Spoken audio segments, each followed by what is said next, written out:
This episode is brought to you by the Girl Scouts of Colorado. Because studies show that being a Girl Scout improves girls' confidence and helps them weather life's challenges. Everything a Girl Scout does revolves around finding their people, discovering their joy, and knowing their power. From planting trees to stocking a food pantry, Girl Scouts learn they have the power to make a difference. I think the only time I went to the Sand Dunes was with my Girl Scout troop. Man, they taught me how to enjoy camping sometimes. Be a part of something big. Be a Girl Scout. Troops are forming right now in your neighborhood. Go to girlscoutsofcolorado.org/join to start her adventure. Thanks, Troop 664.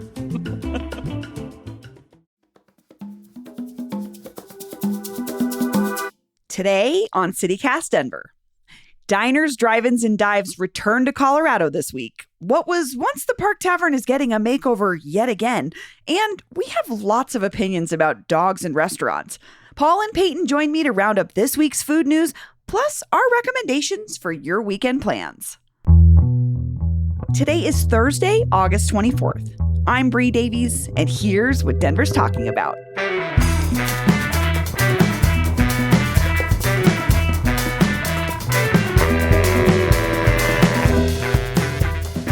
Newsletter editor and resident foodie Peyton Garcia. Hello.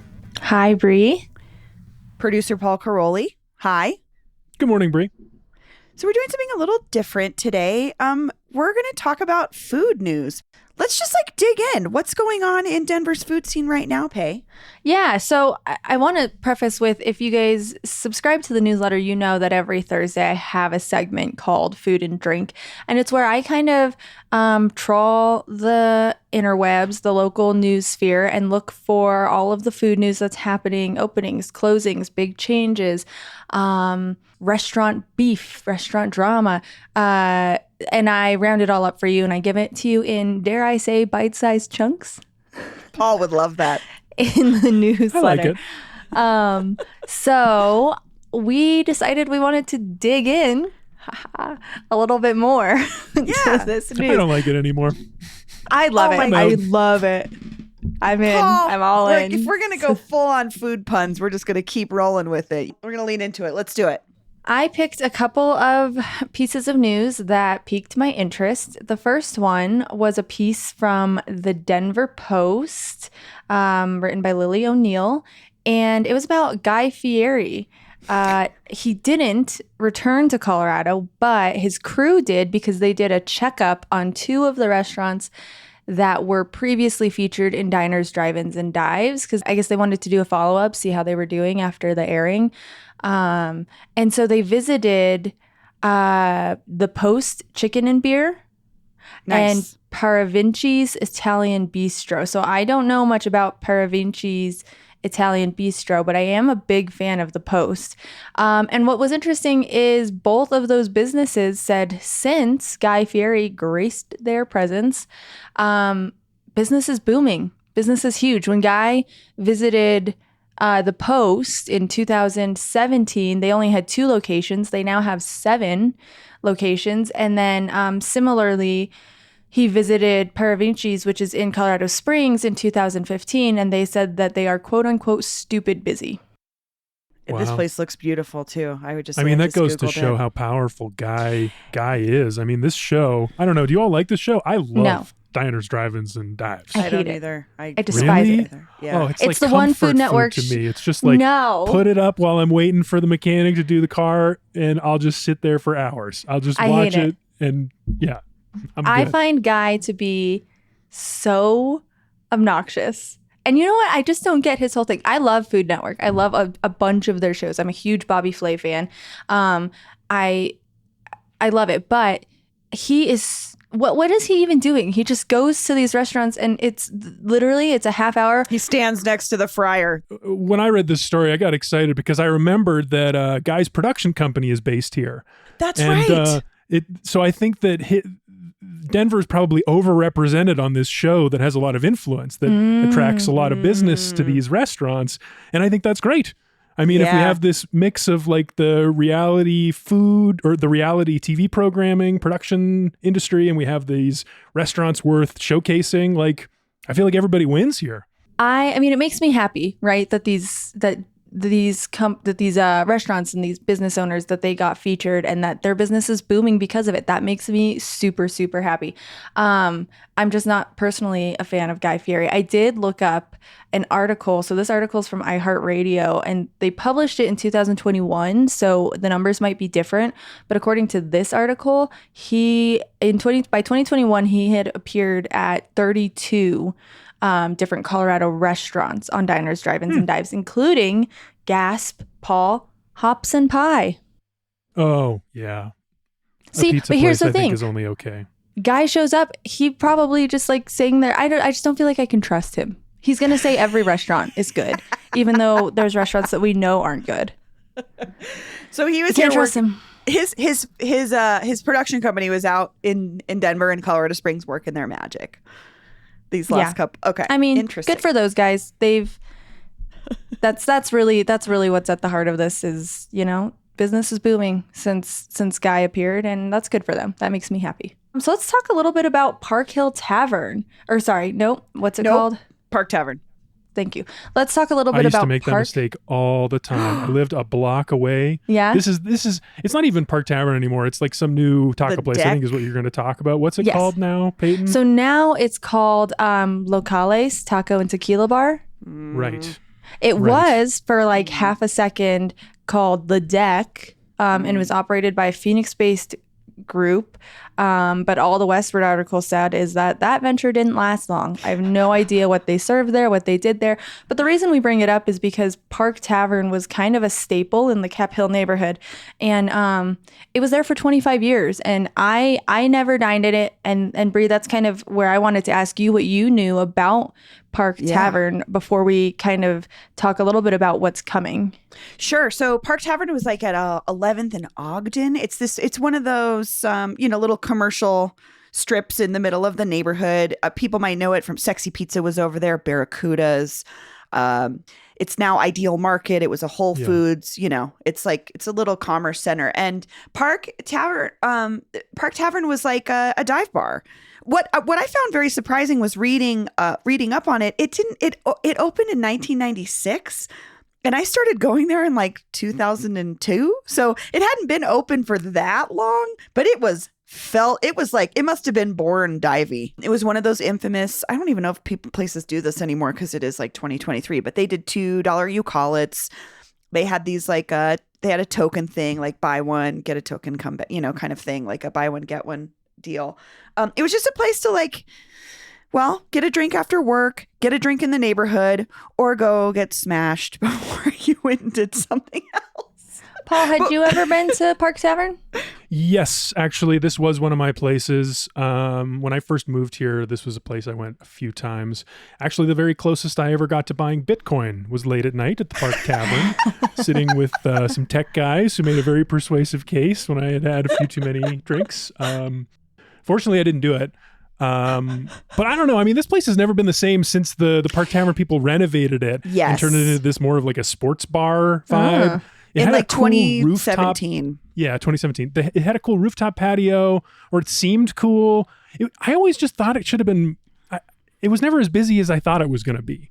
And then I don't know. I went a few times after the renovation, and I don't know. There's just not a lot of like comfortable places to sit in there. Oh my God, it's just kind of a thin space, and I stopped going.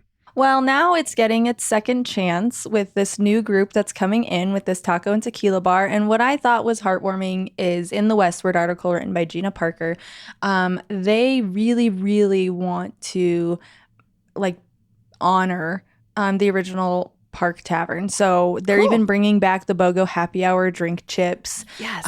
They just said that their whole focus is making it a type of spot for the community that Park Tavern used to be. I like and that. They in terms of like their success with other restaurants, so they are also behind Rhino Beer Garden, which I've never been to but I know is a hot spot, and then also Historian's Ale House on South Broadway, which I have been to and don't have strong opinions on. Yeah, me neither. I wish them the best of luck with this location. I really hope it works out. So we're going to take a quick break, but when we get back, more food happenings in Denver.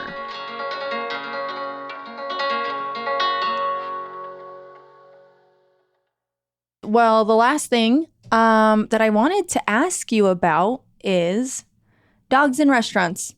Big no-no or no biggie? Well, this is just something I'm curious about. I had one of our colleagues in Las Vegas. He asked his readers this recently and got a lot of hot responses, and it just made me curious. What do you guys think? Well, we know where Paul stands about dogs, but should I? Just go for it, Paul. I'm not a big dog person. I'm sorry. I know that immediately that turns off a lot of people. My mother-in-law, for example, I think it took her years to get over the fact that I was not a dog person. That just did not compute. I think we're good now. But yeah, I've never been a dog person. So when I knew we were talking about this, and I thought, yeah, I know I hate dogs in restaurants. I always hate that. Every single time I see one, I want to leave the restaurant and complain. Yeah, I think for me, I don't mind dogs on patios at all. And I'll say this too. I'm not a giant dog person either. We're cat people at Citycast Denver. This team is, except for me, is all cat people. But I mean, I don't have super strong opinions. I like them. I think it's fine on the patio, right? If they're inside, I didn't want to leave the restaurant, but there's just a little part of me, just that little voice scratching at the back of my head that's like, dog hair, dog dander, where I'm trying to eat. Yeah. And sometimes it kind of depends on how well behaved or how well groomed the dog is. I also have issues with people who, I don't know, I feel like there's so many people who say their dog is a service dog and that's it's not a service dog. About. Yeah, because they just want to have their dog. Yeah, I want to talk about that. And two things. The service dog thing? Yeah. Well, because you can people just put a vest on a dog and it says service dog. Who's doing that? Everybody. So many people are doing. Dog. Are you kidding me? You can order one on Amazon right now and put it on your dog. Yes, and let me just tell you, as a person with friends with disabilities, I have two friends that have service dogs. My friends Stacy and Rosie both have service dogs. The work that they have to go through to become service dogs is a very arduous process. These are very highly trained animals to support folks with disabilities. And also, it's not easy to just go get a service dog. You go through a program, you get matched with a dog. If the dog doesn't work, if your personalities don't work, they match you with another dog. It took Rosie 2 or 3 years to get her service dog. So it's a very serious thing. It's a function for folks with disabilities to function in the world easier. Dogs pick things up for them. They warn them of things. They help them with they do all kinds of things. All that to say, I think when folks just slap a service dog vest on their dog, that can undermine what happens with how people with disabilities are treated about having their dogs places.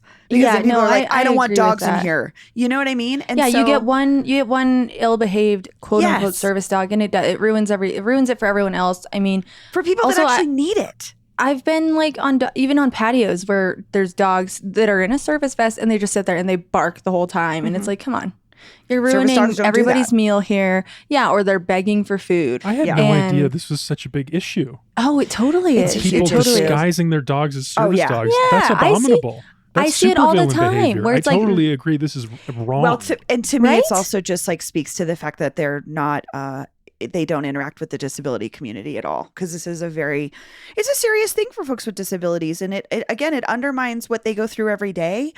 And I think, but the bigger issue here is I do want to push and say it's not about the dogs itself, it's about the owners, because bad dogs are because their owners are not attentive, and you know what I mean. So I always feel for the dog itself. It's not the dog's fault. And also the dog, what fun is it to sit around a brewery? It probably isn't that fun for the dog. And it can be stressful depending on the kind. I don't take Boomhauer to those places. It stresses him out, even if it's dog friendly.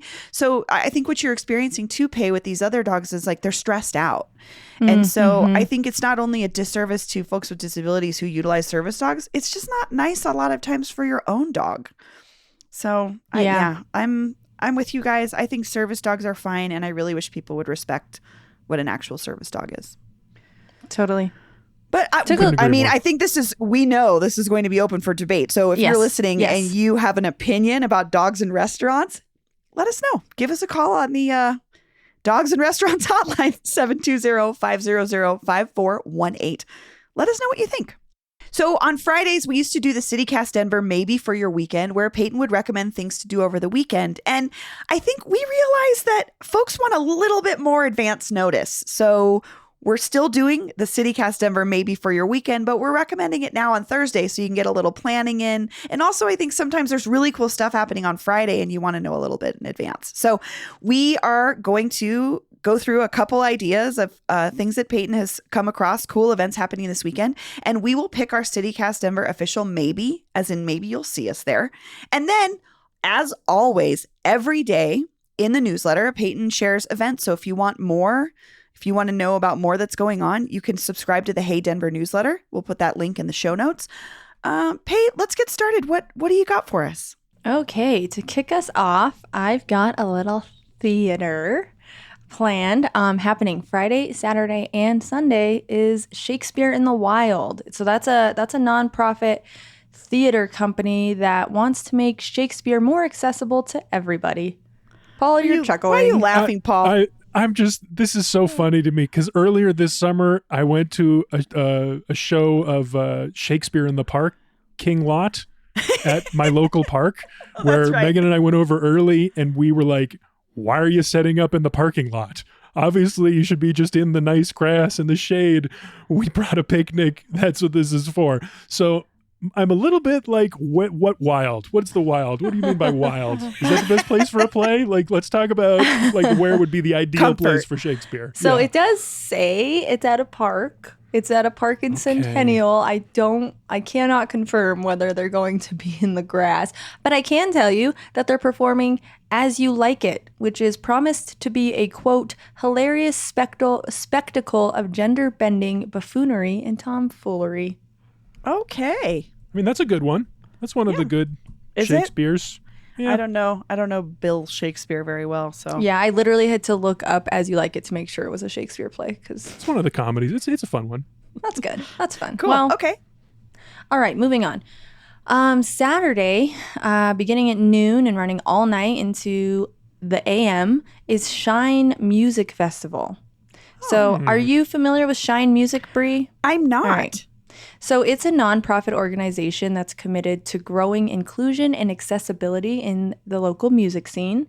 And so they are hosting this annual festival. It's a fundraiser, so it's donation driven. So you can donate as little or as much as you like to help their cause. And the lineup includes a bunch of people I don't know, but I will read off to you. Sun Squabby, Neil Evans Frodown, Walden, Jeffrey Marshall, Tropical Waffle. Any of these ring any bells for you? Sun Squabby rings a bell. It feels very but jammy. I'm not sure that's, I think it's like jammy. I think it's a jammy electronic situation. Yeah. Shauna Sweeney? That name sounds familiar to me. No, I mean, I don't know, but I think if any of these names are ringing a bell to you and you get to go by donation sliding scale based, this sounds like a pretty sweet deal. Yeah. If you just want, it sounds like it'll be fun. It's wheelchair accessible, family friendly, dog friendly. Wow. So yeah, music. They do good stuff in the community. So give back a little, enjoy some free music. I think it's at Real Works, which is next to Tracks. It's the Tracks venue. Thank you. Cool. What else we got, Peyton? Next, ColorCon 2023. Are you familiar with this one, Bree? ColorCon? This isn't a run, is it? No, it's not. But it sounds like Westward.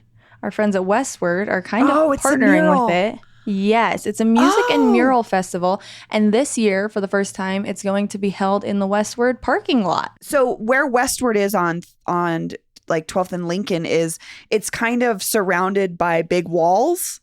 Like when you walk out of the building, there's a parking lot, but there's like a giant new building next to it and a parking garage. And so they have these massive walls that are like prime for murals. And they had already started working on it. Seems like a really cool venue for this. It's like in a little cubby between a parking lot and a few buildings. It is. And good vibe. So there'll be live music and then you'll get to watch local artists paint their murals, which I always think is a cool thing. Very tempting. Very tempting. What's our last one, Peyton? The very last one is a back-to-school pig roast. So, Lever Locavore. What, Paul? That's just a funny idea. Back to school pig roast. Oh, That's great. Lever Locavore, the grocery store? Yeah, so they're the community marketplace that serves North Denver, and they're partnering with several other area businesses to host a neighborhood pig roast, which will be a fundraiser, and all of the proceeds will go to benefit Columbian and Valdez elementary schools, which are in the area. Cool. It's $10 for a plate of barbecued pig, and then there's like homemade sides and cornbread and live music and beer. This sounds awesome. This is my jam. This is the one that I really like because I can eat. My favorite thing to do is stuff my face for a good cause. And a freaking pig roast is so fun. It just sounds great. And it's you're supporting Lever Locavore. You're just supporting the whole Northside community. So I don't know if you can tell, but I'm kind of pushing this one. I like it. Yeah, that one does sound good. Lever Locavore, that's employee owned, that company. Same people is who it? owned a lot of the Save-A-Lots around town. That's right. That's so cool. Yeah, I remember there being something sort of unique about that grocery store. That's cool. I also love a pig roast because I don't know anyone that does them. So like having a place to go experience one is awesome because I feel like it's something that people's families do or like communities do. So I don't know if you want to, I might be inclined to check that one out for the first time.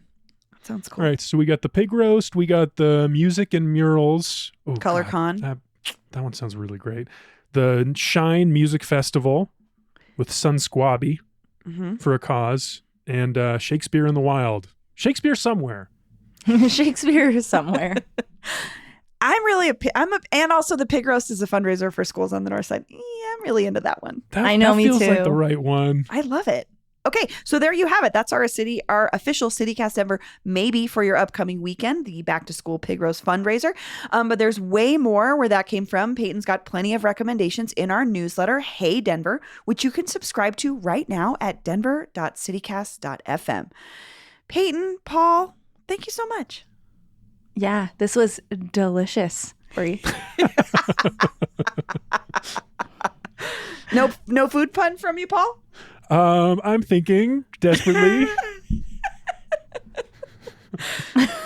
Didn't happen. Okay. I got nothing. Cool. Zero. Well, thanks, you guys. That's all for today here on CityCast Denver. If you enjoyed the show, why not take a minute to tell Bobby Flay about us? Rate the show wherever you get your podcasts and subscribe to our morning newsletter, Hey Denver, and learn more about us at denver.citycast.fm. We'll be back tomorrow morning with more news from around the city. See you